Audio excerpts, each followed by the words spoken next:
There was a crispness in the December air of 2021 as a lively cluster of friends were readying themselves for an unforgettable whitewater rafting adventure on the majestic Zambezi River.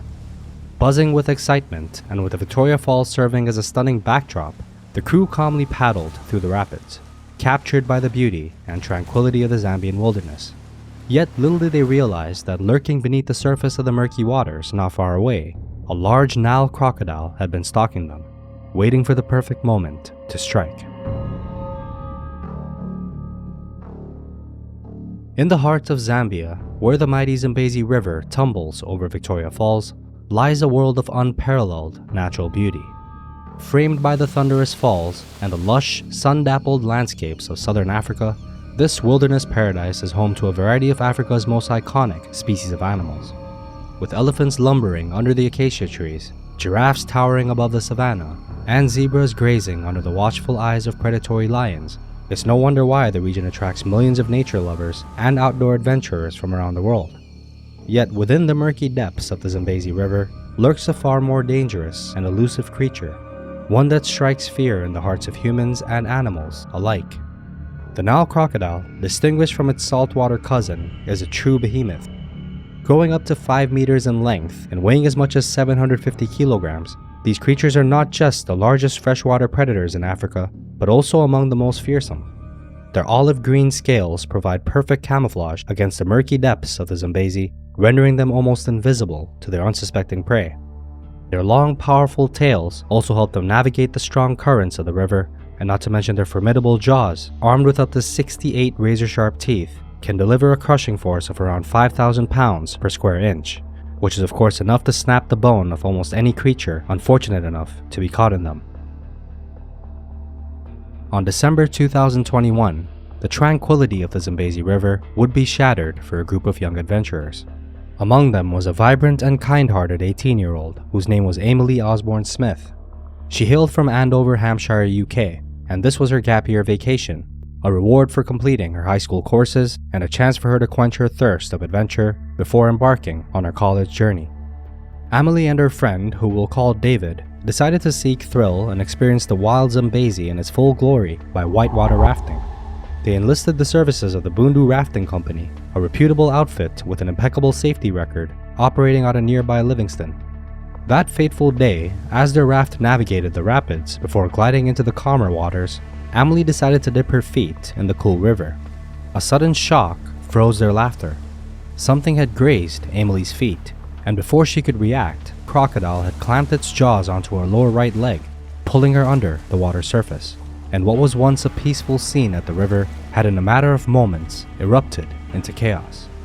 David, driven by adrenaline and fear for his friend, then plunged into the water, pummeling the reptile's snout in a desperate bid to free Amelie. Even as the ferocious reptile resisted, the combined efforts of David, the guide, and another of Amelie's friends, who had latched onto her life jacket, would finally wear it down enough to the point where it would release Amelie's leg and vanish into the churning waters. Upon being pulled back onto the raft, the gravity of Amelie's injuries became horrifyingly clear. Her right leg was savagely mangled, the bones of her ankle shattered, her hip dislocated, and she was losing blood rapidly. And to make matters worse, the rafting crew found themselves without a lifeline to the outside world, as they were unable to find signals on their cell phones. The seasoned crew, however, wouldn't allow this to deter them, and kept their cool while promptly providing first aid to Amelie. Meanwhile, one of the crew members manages to send out an emergency call over their trusty radio and began anxiously waiting for help to arrive. The minutes seemed to stretch on forever, each tick of the clock amplifying their sense of urgency as Amelie's need for professional medical attention became more and more apparent with each passing second. Just as the tension was hitting fever pitch, the distant thud of helicopter blades grew louder. Relief would wash over the crew as the rescue copter swoops in, quickly hoisting Amelie on board and setting off on a critical journey to a hospital in Lusaka. Despite the excruciating pain and shock that she was in, Amelie's spirit remained unbroken, and over the ensuing months, she would face 7 surgeries, painstaking physical therapy, and the daunting challenge of learning to walk again with crutches. Throughout it all, however, her determination would remain unyielding, fueled by her gratitude for being alive, as well as the immense support she received from friends and loved ones. She would thankfully make a full recovery. I said to all my friends, it's fine, I've lost my foot, I'm still alive. And then I was told that my foot's going to be fine and that I will be able to walk again. It's such a relief. You don't really think in that situation. Like, obviously people say like you see like your life flash before your eyes, whatever, but you don't. You just think like, how do I get out of this situation? I was so grateful that I was allowed to stay here, with her, because she had these continuous flashbacks and terrible dreams and so on at night. But now it's better, but the first 2-3 days were pretty bad. I've just seen that your life can be over so quickly. So if you're going to live thinking, it sounds so like cliche, but if you're going to live thinking I'm going to regret everything, you're never going to have a fulfilled life. So I just think just do it all you can. And while the 10-foot crocodile remains at large, the incident would serve as a stark reminder of the unpredictability of wilderness adventures. And the Bundu Rafting Company, which had never experienced a serious incident like this in its 30 years of operation, would review its safety procedures thoroughly to ensure the well-being of future adventurers. Yet out of this harrowing experience, a beacon of hope emerged. Inspired by the assistance she received from the local villagers during her ordeal, Amelie initiated a fundraising campaign to build a school in their community.